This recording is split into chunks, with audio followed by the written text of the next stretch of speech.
History is always presented as this grand, epic story. But for every story we know by heart, there are thousands of others hiding just beneath the surface. In the dirt, tucked away in palace archives, or even hidden in the brushstrokes of a famous painting.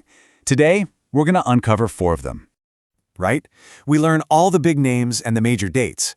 But what was it really like to be alive back then? What did it feel like? What did it smell like? And what kind of brutal truths did you have to face just to survive, let alone rule an empire or create something beautiful? So today, we're peeling back the layers on 4 totally different historical moments. We're going to get into the raw, unfiltered reality of daily life, of cutthroat ambition, of ancient mystery, and of profound pain that shaped these people and their worlds. All right. First up, we're heading to the Middle Ages, and I want you to forget everything you've seen in movies, all the romantic nights and pristine castles, because we're diving into the gritty, day-to-day struggle of just staying alive.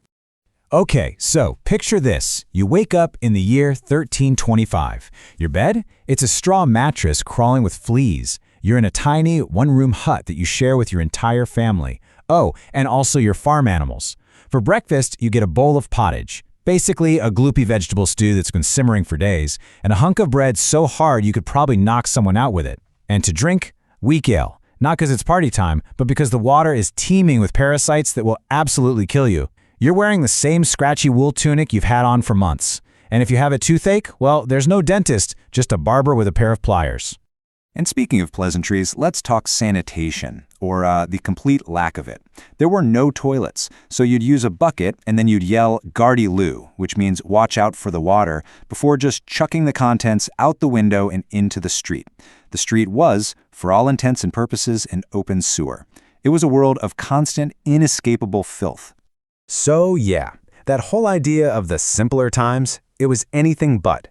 Life was just a relentless grind of backbreaking work, sickness, and grime. The only goal, every single day, was just to survive until the next one. Now, let's jump forward a few hundred years. We're leaving the squalor of a peasant's hut and entering the glittering but incredibly dangerous Russian court. This is where a young German princess schemed her way to become one of the most powerful women in history. Here's the thing about Catherine the Great. She wasn't born great. She wasn't even born Russian. She started out as Sophie, a princess from a tiny German state.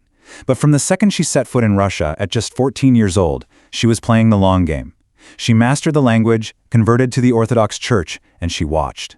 She learned the brutal rules of court politics. And then, in 1762, she made her move, orchestrating a coup to take the throne from her own husband. And this right here shows you exactly why she pulled it off. Her husband, Peter III, was just a disaster. He was childish, obsessed with Prussia, Russia's enemy, and he managed to offend both the army and the church. The guy was playing with toy soldiers. Meanwhile, Catherine was diving headfirst into Russian culture, writing letters to philosophers like Voltaire and methodically making powerful friends. She wasn't just the better choice to rule, she was really the only choice. And her reign? Absolutely transformative. She massively expanded the Russian Empire, founded the world-famous Hermitage Museum, and ruled with total authority for more than 30 years. She proved that her power grab wasn't just some selfish ambition. It was a calculated, brilliant plan for greatness.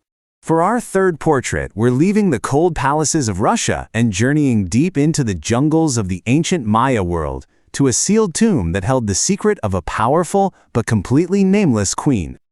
So get this, in 1994, archaeologists at the Maya city of Palenque uncovered a sarcophagus that hadn't been touched in over 1,000 years. Inside were the remains of a noblewoman, and her entire body was covered in this vivid, bright red powder. But there were no carvings, no name anywhere. The big question was, who on earth was she? The biggest clue was that red powder. It's a mineral called cinnabar. And for the Maya, cinnabar was sacred stuff. Its bright red color was a symbol of blood, of life, of rebirth. Covering a body in it was a huge honor, a ritual reserved only for the most elite of the elite to prepare their soul for the journey to the underworld. And when you start putting the pieces together, they all point in one direction. Her tomb is located right next to the temple of the city's greatest king, a man named Pakal. And here's the kicker. Her burial and Pakal's are the only two in all of Palenque that were drenched in that sacred cinnabar, So, the leading theory is that she was his wife, Queen Zakbu Ajal, a woman so powerful and important that her status didn't need to be written in stone. It was painted in the color of the gods. All right, our final portrait is of an artist you definitely know. An icon who channeled a lifetime of unimaginable suffering into a revolutionary act of creation. The one, the only, Frida Kahlo. To really understand Frida's art, you first have to understand her pain. At just 18 years old, she was in a horrific bus accident. A steel handrail impaled her, shattering her spine, her pelvis, and her leg. For the rest of her life, she lived with constant, agonizing pain and had to endure more than 30 surgeries. But Frida herself said it best with this one, brutally honest quote. Her pain wasn't just physical. Her wild, passionate, and often heartbreaking marriage to the famous artist Diego Rivera became the other great trauma and, paradoxically, the other great inspiration of her entire life. You can see her whole inner world laid bare in this famous self-portrait, The Two Fridas. It's basically her autobiography on a canvas. On one side, you have the Frida in a European dress, her heart literally torn open and bleeding. That's her pain, her heartbreak over her divorce from Diego. But next to her sits another Frida, strong and whole, wearing traditional Mexican clothes, connected to her indigenous roots and her own incredible resilience.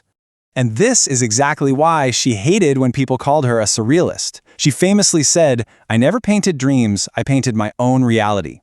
For Frida, art wasn't about escaping from her life, it was about confronting it head-on. It was a raw, defiant, and beautiful documentation of her world, turning all that suffering into a powerful statement about who she was. So, from a medieval peasant to a Russian empress, a nameless Maya queen to a world-famous artist, these stories show us that history is so much messier and more fascinating than we think.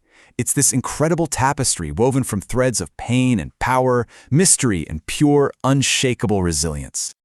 These are just 4 small portraits from a massive, endless gallery of hidden realities. And it just makes you wonder, right? What other truths are out there, waiting just below the surface, ready to completely change the story we thought we knew?